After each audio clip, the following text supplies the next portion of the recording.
I know that I'm lucky to be able to call myself a doctor and that I was able to go through medical school and, all that stuff. I think it's because it takes so long and so much of your life to become a doctor that I just think that people don't want to say it because you don't want to believe it. I wanted this for so long. Like, I cried for this. I remember when I matched into residency crying happy tears, or crying sad tears from studying, nonstop. So I think it's almost like, I don't know if embarrassing is the right word, but after 20 years of your life training or, trying to become a doctor and you become a doctor and you're like, wait, this is it? This is what I just worked so hard to do. I think it's just different than what you expect. Welcome to How I Doctor, where we're bringing joy back to medicine. Today, my guest is insert name here, who is a primary care physician at insert health system here. And that's all you're going to get from me about today's guest because I only know them as Dr. Orange, a talking Mandarin on TikTok.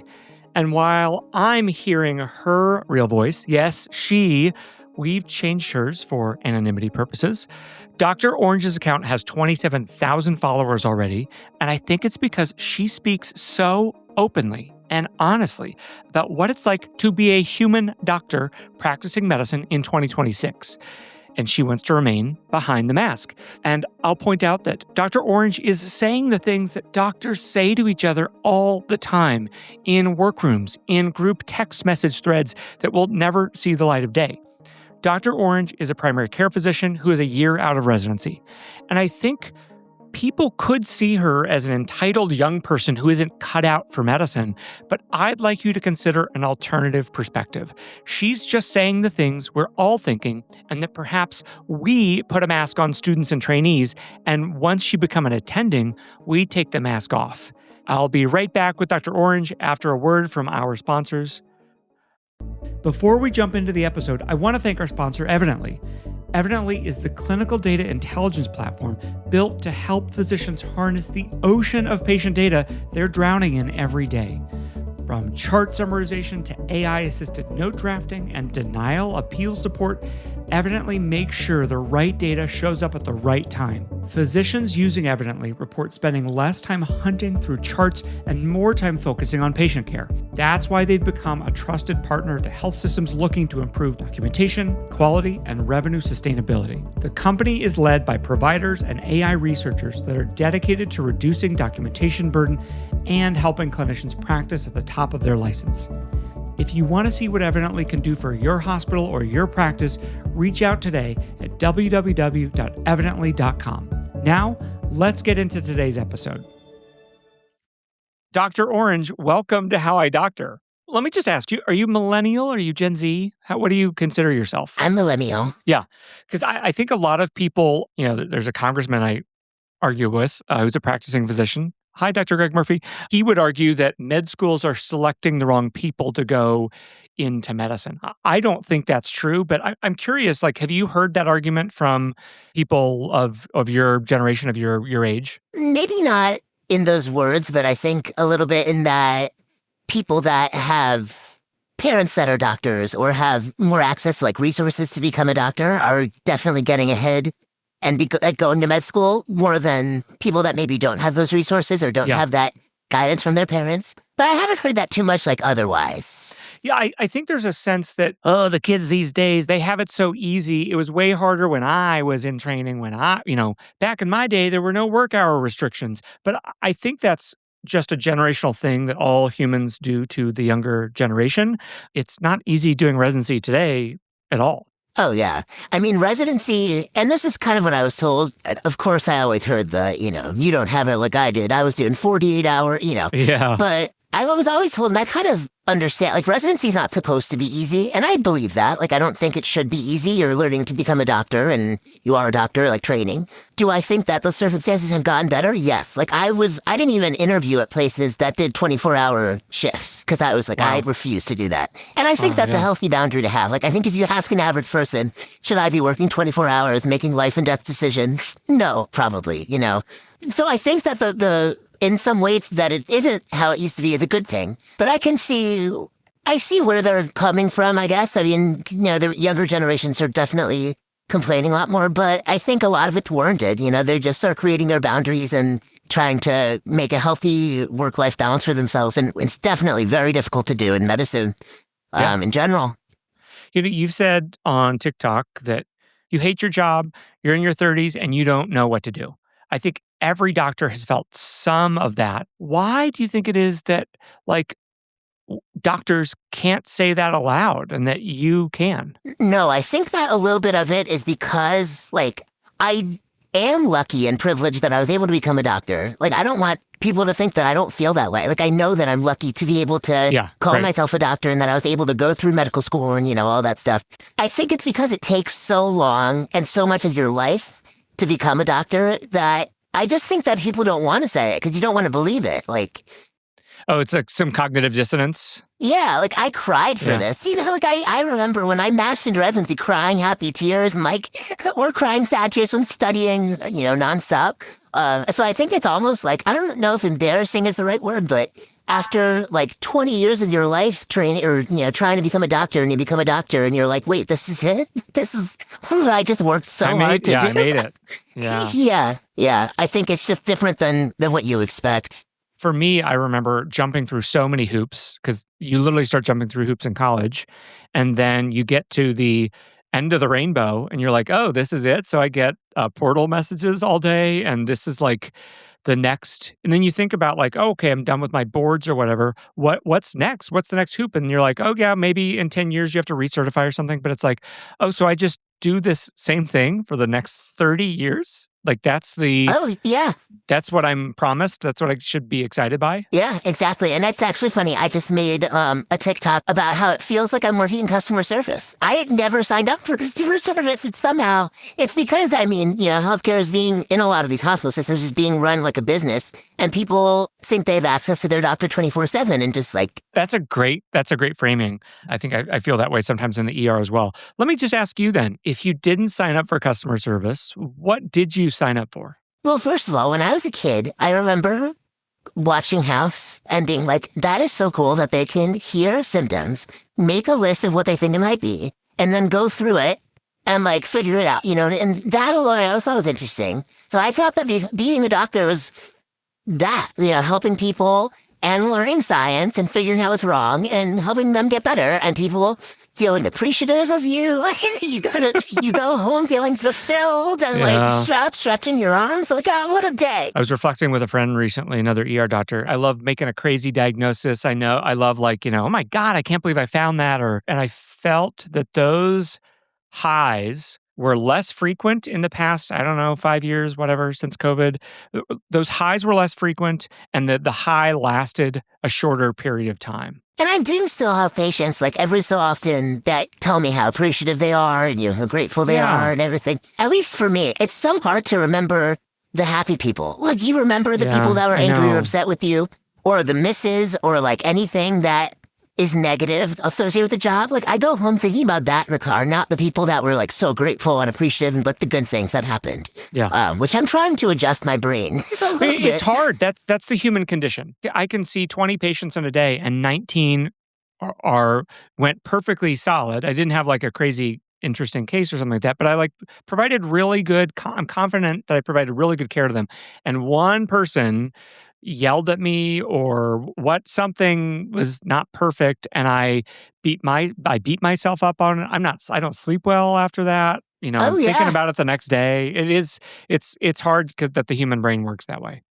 Dr. Orange, maybe for folks not on TikTok, can you just describe what someone sees when they land on your page for the first time? What are they actually watching? So they're watching a new attending within the last year primary care physician that is burnt out and was probably burnt out like mid-residency.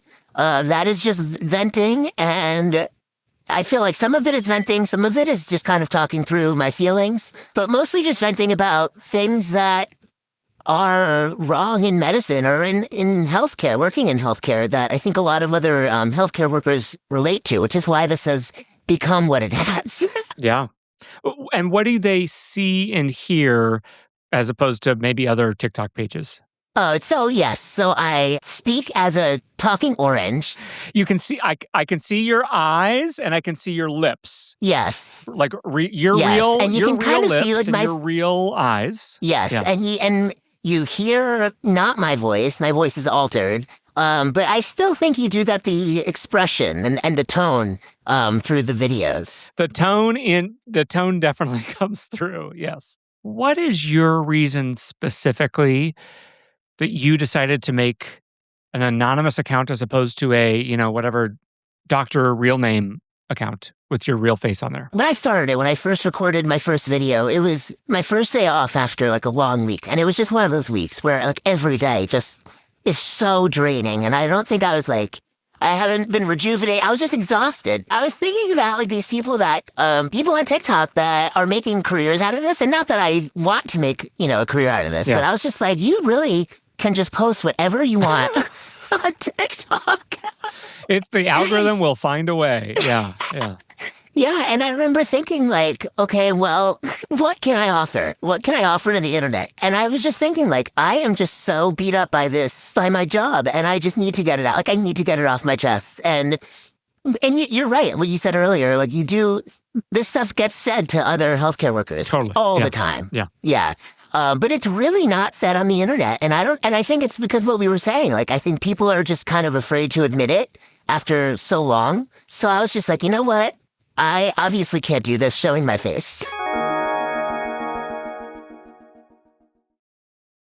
A quick word about today's sponsor, Evidently. Their platform turns an ocean of fragmented clinical data into concise, actionable insights. Chart summaries, note drafting, denial appeal support, HCC capture, so you spend time caring, not chasing. A transplant surgeon at a large academic medical center recently took transplant referral review from 2 hours to 20 minutes with AI-assisted chart review from Evidently. Physicians deserve workflows that improve accuracy, reduce exhausting chart biopsy, and help us practice at the top of our license. If you want to see how this might work in your hospital or your department, go to evidently.com. That's evidently.com to get started today. Okay, I'm gonna dive right in there. Why can't you show your face? Well, the first thing that I thought of was like, well, what if one of my patients sees this and then they come and see me and they're like, you don't want, like, why are you a doctor? You're you a hate jerk. being a doctor, Yeah. Yeah, or like, I'm going to see a different doctor because I want to see a doctor that likes their job, So it's not an employer social media policy, or do you think it's mostly patient facing? I mean, I wouldn't want my employer to know for sure. Like, I don't know about their specific policy or anything like that. But that definitely, I would say first was patient facing. Okay. Second, like, I obviously don't want my employer to to know that I'm complaining about for sure. my job. Because also, if I was not anonymous, then there are other people that work in my healthcare center, hospital system, and they see me, you never know where that will go or who that will end up with. So in other professions and like work categories, there are a bunch of people that complain about their job, but they're not an orange. They're themselves. Like, do you think there's something about medicine in particular that makes it so that doctors, nurses, pharmacists, social workers can't say these things publicly? I mean, I do think it would be different if I like owned my own practice and was working for myself and I felt this way. Yeah, sure. Okay. And I know that like one of the big reasons, at least for me, that I kind of feel stuck or trapped is because like I feel like I'm owned by this healthcare system or by this hospital system. You know what I mean? So I need my job because I need to pay off my loans. And that's like honestly the biggest thing that is keeping me where I'm at right now. Because people will always comment, have you tried this? You should try this. You should try this. But I'm in my head, I'm like, well, I can't. Like I have to stay here so that I can pay off my loans. And then maybe once I pay off my loans, I could do something else. But I just think that in healthcare in general, people feel a lot more stuck because of loans specifically, probably. When you were in residency, was it clear to you that this was what the job actually looked like, or were you kind of sheltered or protected from that? I think I was sheltered because in residency, you're switching rotations all the time. So your day-to-day is like pretty different for the most part. Yeah. And even when I was in clinic, that was for like a week every 5 weeks. And the in-basket was shared between everybody. Oh, so it wasn't, and like some stuff would get sent directly to my in-basket, but it was not nearly like the stuff that you get as an attending. Like, for example, the portal messages. Like, I would never get a portal message sent directly to my in-basket when I was a resident. And that is so much of the job. But then also, like, the modules and the meetings. And there's just so many things that you don't have to do as a resident, or at least not as much, that's packed in with your day-to-day as an attending that I don't think I was just ready for. For maybe any medical group leaders, any health system leaders, you are a young, brand new attending physician. What are the problems that you face every day, and what would make you not hate your job or be able to stay in this job for 29 more years? Number one, I mean, we need more staffing, like more nurses and more MAs. They're just, there's not enough of them. And so they're not able to do the work that they need to do, which it trickles down, you know? And people, particularly the people that are supposed to be triaging these portal messages and these results and everything, it's supposed to be like filtered through and they should be able to answer the questions they could answer and we get sent, you know, whatever they can't answer. But it feels like it's more of a, like, it's going through a straw, you know? Like, everything is still coming through, and it just says, please advise, and there's no actual, like, triaging happening. And you're ultimately responsible for it, regardless. Right. So right? I think I need more staffing. Yeah. If I could choose one, would 100% be what I would choose. Let's, Chad, can you pull up that clip? Because I literally think you are a poet. This is like beatnik poetry to me. I mean, I commented that I thought it was your best work ever. Pre-chart portal message. See your first patient. Hypertension, high cholesterol. Portal message, refill request, new results, refill request, portal message. Why aren't you answering my portal message? Next patient.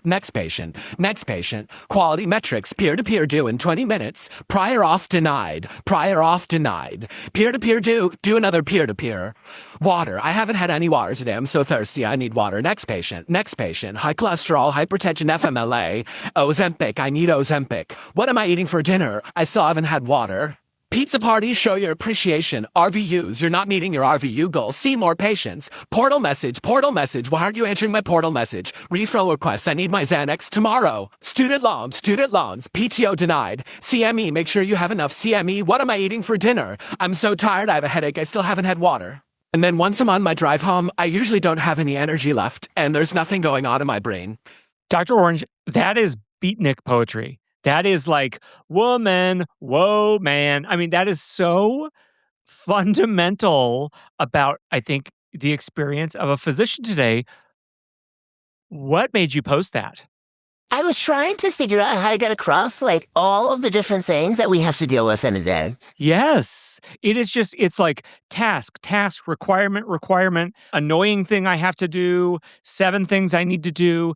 It's not the patients that are annoying you at all. It's the system that is preventing you from being able to, like, do what you need to do for your patients. Oh, yeah, absolutely. And I was thinking about this yesterday. I'd gotten an email that I had to do, or a med student evaluation. And I was like, oh my God, I can't. Like, and to them, they're like, why can't you just do this one evaluation? Because, like, they don't see the, like, you know, list of 100 things that need to be done. And, like, it just pushes you over the edge. There's a case, I think, that what you're doing is actually really good for medicine because it forces a really honest conversation about the conditions that the humans are working under and that they just silently endure. Do you see it that way, or is this just a way for you to vent and bitch and get it out of your system? I mean, it's definitely kind of both. It started as me trying to just get it off my chest, like get it out of my system. And then, you know, people started commenting like, oh, well, thank you for making me feel better about not going to med school or like not, you know, not getting into medical school. Great. Yeah. So, but like after it gained a little bit of traction, I was like, you know, like I do kind of want to like warn people because when I was going through college, med school, you know, everything, you really have like blinders on because you're so focused on the next step and the next step and the next step. And you don't think about anything else, honestly. Yeah. At least I didn't. No, anything I other didn't than either. being a doctor. You know, yeah. And there are doctors that love their job. Don't get me wrong. You know? But you hear about those doctors a lot. You don't hear about the doctors all the time that don't love their job. And there's so many of them. Do you have days where you love your job? Yes, I would say yes. I mean, I have good days, and I have days that remind me, like, why I went into medicine and why I'm doing this. Totally. it definitely is becoming, less and less common that I have those days. It's Yeah. not the majority of the time, that's for sure. Yeah. Yeah. What's the thing that doctors say behind closed doors that truly annoys them or they wish others knew? The portal messages. So, and it's just the portal messages that where people are demanding things and demanding things in a day or, in 2 days. And to the average person that probably seems reasonable, but like we say, you don't think about all the other things that we have to do throughout the day. Needing something in 24 hours is a very short time constraint. So I would say, at least within my office, we bitch about the portal messages or people not wanting to come in for an appointment. They just want free medical advice over the portal, stuff like that. That's probably the biggest thing that we complain about. Does anybody know that you're Dr. Orange? The only person that knows is my fiance. Okay, yeah. My fiance, and then I recently told my sister. What was their reaction? Because I would bitch to him about my job. It's no secret to him how I feel about my job, I will say that when I told my sister, because I only told her maybe a week ago. Yeah. And she is younger. She's Gen Z, to put things in perspective. But she was like, oh my God, I view you so differently now. And I was like, am I cooler? Oh, that's amazing. I mean, you've spawned a whole family of fruits and now other foods that are, I've seen everyone from healthcare administrators who actually admit they don't think they're doing anything helpful to nurses to med students. What do you think of this new fruit medical family that you've spawned? I did not expect it. When I first posted as an orange, I was not expecting a whole fruit salad healthcare worker family to form. But I think it just kind of, digs into the point that we're all suffering. We really are all suffering in working in healthcare and for different reasons. But I think it was, it definitely reassured me that I'm not just posting or complaining to complain. There's real problems, Yes. In our healthcare system that's affecting everybody, not just doctors. And not just healthcare workers, it's affecting the patients too. Yeah, I would agree that the two themes that I think feel really universal are suffering, that the humans in the system are suffering way more than the system is. And then the other thing that I think is kind of interesting is just expectations. That if we were more transparent about the expectations for residents, what's it like when you're an attending, and also the expectations for patients, understanding that a primary care doctor sees 20 patients a day and then is also expected to handle another, 30 portal messages a day, they might have different expectations for your response time too. Totally. Absolutely. And I do try and be very honest with my patients too about, I promise I will review your results and I will get them back to you. It will probably not be within the next 24 hours. It'll probably be within the next 48 to 72 hours. So I try and give them realistic expectations to try and, prevent them from getting angry or upset or. I don't think people realize the bodily limitations that physicians will do to try to make their patients happy and work hard. For you, it's, I haven't drank water. For me in the ER, it's I have been holding my pee for the past 30, just, we are, in what other job are you oh, no, I actually can't go to the bathroom right now. There is something that is more important that I'm willing to, put myself into a little bit of renal failure, or I'm willing to dehydrate myself because I just have so many things that are more important that I've committed to saying, I'm going to do this before I get some food. Dr. Glockenflecken's been on our podcast. He has this line about, especially in comedy, don't punch down, don't, make fun of patients or whatever. And I think there's an interesting gray zone there where it's I do think humans in healthcare need some place to bitch and moan about stuff. And sometimes that is patients. Do you feel guilty at all about complaining about patients? Yeah, I try to make sure that I don't complain about the average patient that goes to see their doctor and there's something wrong with them and they can't figure out what's wrong. I will never complain about a patient for being medically complex or you know what I mean, or for having, because some people do, and behind closed doors, some people do. Like, oh, I don't want to see this patient. I don't know what's going on with them. There's so many things wrong. Yeah. I will never make fun of a patient for going to see their doctor because something is wrong. I don't know if the word is make fun of, but maybe the patients that are just so demanding and need things right now, and that I don't feel bad doing because it's like, what are you talking about? Like, they're just unrealistic expectations, like we were saying. Yeah. But I really try hard not to. Because I don't judge patients for going to see their doctors. Why would I, Yep. And it's not their fault if they have a concern or a problem that people can't figure out. I'll never make fun of a patient for that. You brought up student loans. I think the average student loan debt is at least $200,000 now. For many people, it's way more than that. How much of the pain of your job would be relieved if you, A, had no more student loans, or B, were paid a lot more money? I think if my student loans were paid, I would leave my job. Wow. You know what I mean? I mean, I would say in medicine probably. I mean, I would just figure out another route to go. Well, yeah. What What would you do? You would open your own practice. You would do DPC. What would you do? I would look into it. I mean, that seems, and this is purely based off of my TikTok comments. I haven't done any of my own research because in my head, I am stuck here for another, like, at least 2 or 3 years at least.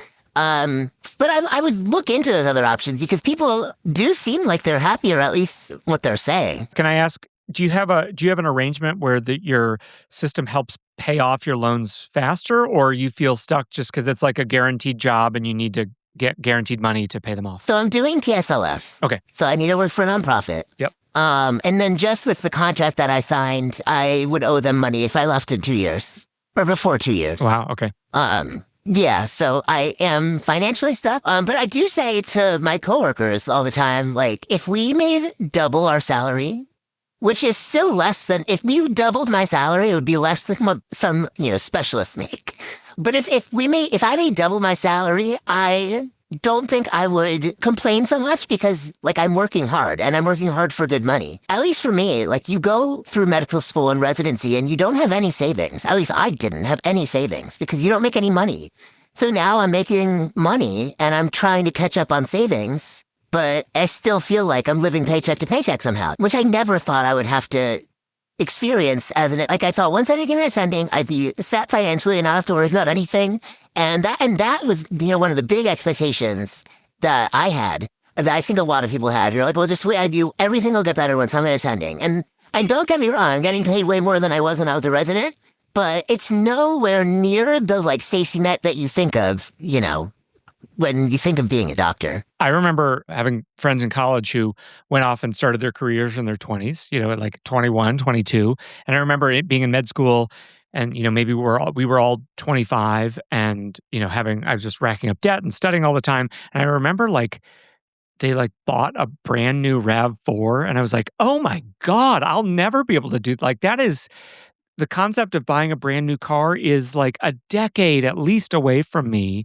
Yeah, absolutely. And even now, like, I am praying for my 2016 car to, give me another five years now, because it would pull me back financially if I needed a new car. And, I never thought that as an attending physician, you would have to think that way. Are you in the majority of, say, your residency class or your friends from med school that, the ones that have finished training and they're now attendings, are you all feeling this way, or do you feel like maybe your job is particularly stressful? Or Well, I will say the only peers that I really can compare myself to are the people that I met in residency that are now attending. Because I don't really have many doctor friends that I didn't meet in med school or residency. Okay, yeah. The ones that I met in residency that are attendings now all feel the same way. We always, we'll get dinner every so often and talk about, all right, how are we gonna, what's our next venture? Yeah. Well, let me ask you that. What comes next for you? Say in 2 years, you're contractually free. What do you think? Are you still posting as Dr. Orange? Are you converting to Dr. Real Name? Or what do you think comes next? I probably will still be posting. Most likely it's Dr. Orange, if I had to guess. Yeah. But I would love to get out of this corporate medicine, and I do like medicine. So I just need to find, I don't know if it's my niche or what part of medicine is better, like DPC or something like that. But I think I just need to get out of these big hospital systems. I've interviewed a bunch of DPC physicians, and one of the things they come back to frequently is autonomy, that they probably make about the same amount of money and they have more responsibility because they're practice owner or they're with a couple other partners as owners of their practice. And so they have to figure out the insurance and figure out the rent and all this stuff. But they have the autonomy to practice the way they want to. How much do you think you would enjoy your job more if you had more autonomy over the way you practiced or your schedule? Oh, definitely a lot. Definitely, I would enjoy it a lot more. Because it's like, you're telling me I can't block off my last 20-minute slot of the day so that I can go to a doctor's appointment, or I have to make up that 20-minute slot? Like, I feel like a child. What do you mean? Like, I don't know. It's one of the biggest things I think that makes me so mad. I'm like, what do you mean I can't take this day off that's in 2 months because I didn't ask for it 3 months in advance? Like, it's just so mind-boggling to me. Yeah. Well, I've got a few kind of closing questions just to reflect on medicine in general, if you don't mind. Sure. Why did you become a primary care physician? I love talking to people. I like forming relationships, and I like knowing people and learning about their lives. And I thought that going into primary care meant I meet patients and I know them for, however long I do. And I, see them and like, oh, how was Disney? How is your kids doing? Stuff like that. And it's just not what you thought it would be. But really, the biggest thing was I like getting to know people, and I want to know them for a long time and help them how I can. What would have to change for you to come back to loving medicine? Honestly, I think it would just be if the non-clinical tasks lessened. Because if I only had to go to work and see patients and then leave, I think I would enjoy my day-to-day for the most part, It's just when I'm in with a patient, I don't want to have to keep looking at the time to make sure I'm not running over or, look at my in-basket and watching the numbers just pile up. For any fellow primary care physician who's feeling trapped, stuck, like they made the wrong decision, what do you say to them? I don't have a good solution yet. I really don't. I mean, my solution so far is talking on the internet as an orange. And I will say it's done me well. I don't, and realistically, once I did that and it kind of started picking up quickly, I remember driving into work and you're like, I wonder what I'll find today. Like, I wonder what you thought. I don't dread it as much as I definitely did, at least that week before posting. Yeah. I mean, primary care is already in shortage. What do you think the future holds if nothing changes? I mean, it's definitely going to get worse. And they are already shortening people's visits from 20 minutes to 15 minutes to try and fit more in. Like, it's already getting worse, But I can't imagine that it's going to be sustainable. Well, Dr. Orange, I just want to say thank you so much. This has been the most interesting podcast interview I've ever done. I just feel so much positivity and hope from you that I think a lot of people don't see or talk about from like brand new attendings. They think that, I think the message is like that your generation, whatever that means, is lazy or not motivated or whatever. And I don't think that couldn't be further from the truth. I can tell how much you care about medicine and your patients, and you just are stuck in this crappy system. So I want to say thank you for speaking up and saying the things out loud that I guarantee you every single doctor has said in their heads at least once a week. Well, thank you so much, but I think it's important that, even if it is just bitching and complaining, that, people realize, there's a problem here. Yeah, and they're not alone. Oh, yeah, absolutely. Absolutely. Yeah. So I appreciate you having me on. Of course. Well, have a great rest of your week. Best of luck, and I can't wait to see your next post. Thank you so much. Thanks for joining me today. For interviews with physicians creating meaningful change, check out offcall.com/podcast. You can find How I Doctor on Apple, Spotify, or wherever you listen to podcasts. We'll have new episodes weekly. This has been and continues to be Dr. Graham Walker. Stay well, stay inspired, and practice with purpose.